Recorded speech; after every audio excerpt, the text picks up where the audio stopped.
नमस्कार, राधे राधे, हर हर महादेव। मैं आपका आचार्य देव। आज इस वीडियो में बात करेंगे संसार की प्रथम लगन, प्रथम राशि, निर्माण करने की लगन, निर्माण करने की राशि, सृजनात्मक लगन, सृजनात्मक राशि, मेष लगन, मेष राशि के जातकों के लिए मंगल महाराज की जो गोचरी स्थिति बन रही है वो क्या आपको लाभ देगी और कहाँ रखना होगा सावधानी, कहाँ से आपको परेशानी आ सकती है और उस परेशानी से निकल जाने का परिहार उपाय क्या है। मंगल आपके बर्थ चार्ट पे बहुत महत्वपूर्ण रोल अदा करते हैं।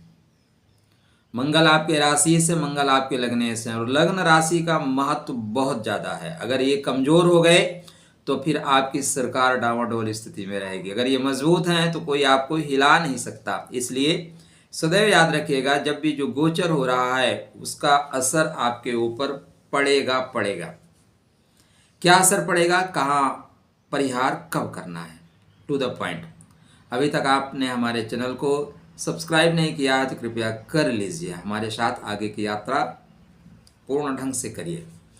तो मंगल महाराज 20 अक्टूबर को प्रवेश कर चुके हैं कर्क राशि में। पहले ही चलेंगे पुनर्वसु नक्षत्र में। कर्क राशि में मंगल को शास्त्रकार कहते हैं कि नीचता प्रदान हो जाती है, नीचता प्राप्त हो जाती है। देखो क्या है, आप अग्नि तत्व हैं और आप सदैव गर्म वाले माहौल में रहना पसंद करते हैं और आप ठंडे प्रदेश में चले जाएं। जैसे आप राजस्थान के हैं, आप चले जाएं लेह लद्दाख, ठीक है, कश्मीर चले जाएं, कश्मीर से ऊपर, तो आपको वहाँ पे कंफर्ट जोन महसूस नहीं होगा, क्योंकि आप सदैव गर्मी में रहे हैं।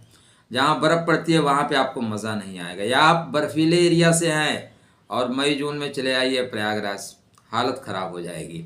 उसी तरह से या जो ग्रह का गोचर है, समझिए मंगल मतलब अग्नि तत्व, आग है, जलता हुआ अंगारा है, और कर्क मतलब जल तत्व। तो अग्नि और जल का सम्मिश्रण हो रहा है। तो कहीं ऐसा तो नहीं कि पानी आग को बुझा दे या ठंडा कर दे, ठंडा तो करेगी।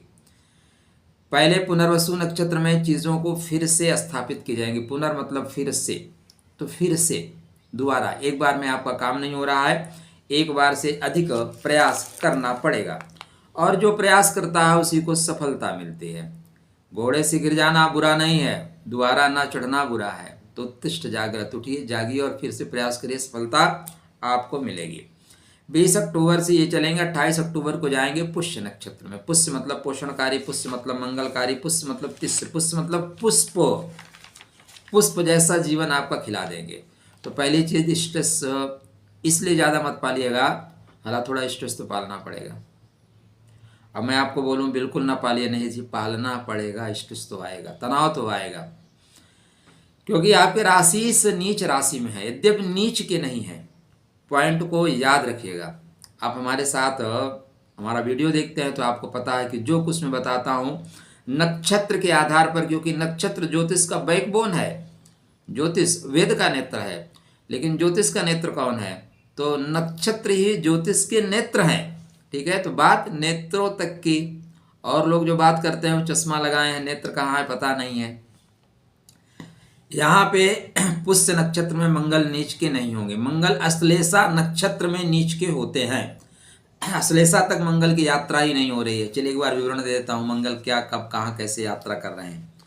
तो 20 अक्टूबर से लेकर 21 जनवरी तक कर्क में रहेंगे और 28 अक्टूबर को ये पुष्य नक्षत्र में जाएंगे। पुष्य नक्षत्र के प्रथम चरण में, 7 नवंबर के पुष्य नक्षत्र के द्वितीय चरण में, 19 नवंबर को पुष्य नक्षत्र के तृतीय चरण में, और फिर यहीं पे 7 दिसंबर को वक्री हो जाएंगे। 7 दिसंबर से 24 फरवरी तक वक्री रहेंगे। 21 जनवरी को ये वापस लौट के मिथुन राशि में आएंगे। क्लियर हो गया? यही इनकी विजिटिंग कार्ड है, मंगल का विजिटिंग कार्ड है ये। इसलिए आप बहुत परेशान मत होना।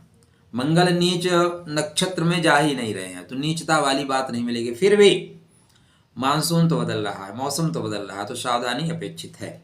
तो देखो, यह जो पुष्य नक्षत्र है ना, सुंदर नक्षत्र है, कोमलता का, सरलता का, गाय के थन जैसा है, मतलब समृद्धि का कारक है। आप समृद्धि की ओर बढ़ सकते हैं। मंगल को बोलते हैं भूमि पुत्र, ये पृथ्वी का बेटा है, और शनि को बोलते हैं जमीन, जमीन से जुड़े हुए काम। अतः यहाँ पे मंगल और शनि दोनों मिलके जमीन का काम करवाएंगे। पुष्य नक्षत्र शनि का नक्षत्र है, लेकिन इसके जो देवता है वो गुरु है, इसीलिए इस नक्षत्र को श्रेष्ठ नक्षत्र कहा गया है। तिस्य नक्षत्र 27 नक्षत्र में नक्षत्रों के राजा की उपाधि दी गई है इसको, राजा की उपाधि। तो नक्षत्रों के राजा में जब मंगल का गोचर होगा तो बेहतरीन फल मिलेगा। थोड़ा सा कमी भी आएगी। क्या कमी आएगी? आपके अंदर आत्मविश्वास की कमी आएगी, सेल्फ कॉन्फिडेंस थोड़ा कमज़ोर होगा, डिसीजन लेने की जो क्षमता है वो प्रभावित होगी आपकी। इसलिए जल्दबाजी में निर्णय ना लें। बड़ा कोई निर्णय लेना है तो आराम से सोच विचार कर लीजिए। थोड़ा सा जब आपका काम एक बार में नहीं होगा तो गुस्सा आएगा, चिड़चिड़ापन आएगा, स्वाभाविक है। देखो मित्र, मोबाइल है ना, मोबाइल में अगर नेटवर्क पूरा आ रहा है तो आप फटाफट वीडियो डाउनलोड करो, अपलोड करो, ज़्यादा मोबाइल गर्म नहीं होगा। जैसे मोबाइल में नेटवर्क ऊपर नीचे होना शुरू होगा ना, मोबाइल गर्म होना शुरू हो जाएगा। बस सेम सिस्टम यहाँ पे चल रहा है।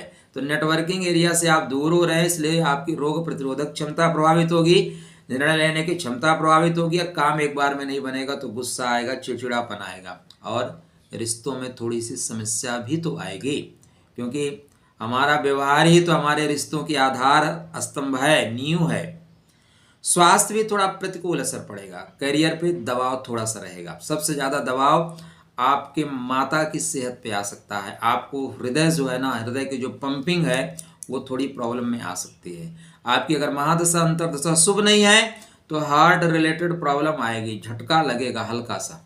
आपकी माता के स्वास्थ्य में भी प्रतिकूल असर पड़ेगा। आपको लाभ क्या मिलेगा? जमीन से जुड़ा कोई काम करना चाहते हैं उसमें लाभ मिलेगा। ये मंगल अश्लेषा में जा रहे होते इतना समय तक तो डेफिनेटली आपके घर में तांडव कर देते, क्योंकि मंगल आपके अष्टमेश हैं, ध्यातव्य रहे। अष्टम भाव का स्वामी चतुर्थ भाव में जाएगा तो माँ को पीड़ा देगा, घर में थोड़ा क्लेश कराएगा, गुप्त रूप से परेशानियां आएंगी ही आएंगी। मैं आपको ये वो नहीं बोलूँगा कि घर का मंगल आपको छप्पड़ फाड़ के दे देगा, नहीं देगा दोस्त, क्योंकि उसके नेचर में गुप्त बातें भी तो हैं, गुप्त पीड़ा भी तो है, गुप्त परेशानियां भी तो हैं। वो कौन देगा? मंगल ही देगा ना। अब इस परेशानी से निजात कैसे पाएं, इस समस्या से छुटकारा कैसे पाएं, यह बहुत ध्यान देने वाली बात है। तो मित्र, पहला काम करिएगा कि मंगल के मंत्रों का जाप करिए। ओम क्राम क्रीम क्रोम सा भौमाय नमः। मंगल को मजबूत रखिए। मैं ये बिल्कुल नहीं कहूँगा मूंगा पहन लो, मूंगा पहनने से माता की सेहत पे प्रतिकूल असर पड़ेगा इस समय। ये पहले से आपने पहन रखा है, पहनिए। अभी प्रेजेंट टाइम में पहनने के लिए मना करूंगा आपको। मंगल के मंत्र के जाप के साथ हनुमान जी की आराधना उपासना करिए। हनुमान जी के जो चेले हैं ना, उनके अनुचर हैं, उनको कुछ खिलाइए पिलाइए।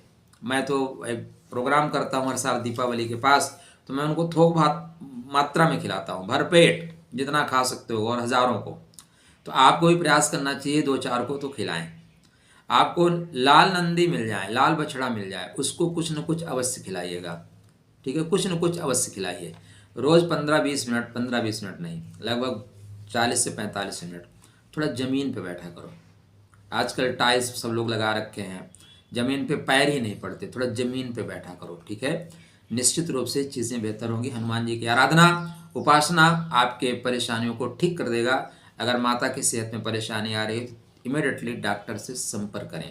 आप चलते रहिएगा चरैवेति, तो आपको हृदय संबंधी कष्ट नहीं मिलेगा, नहीं इस समय बेवजह हृदय संबंधी कष्ट मिलेगा।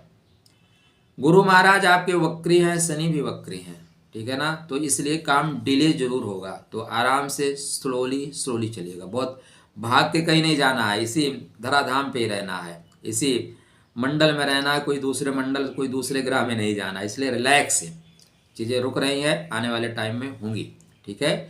घर में शांति बनाए रखिएगा। चलिए, खुश रहिए, स्वस्थ रहिए, मुस्कुराते रहिए। राधे राधे।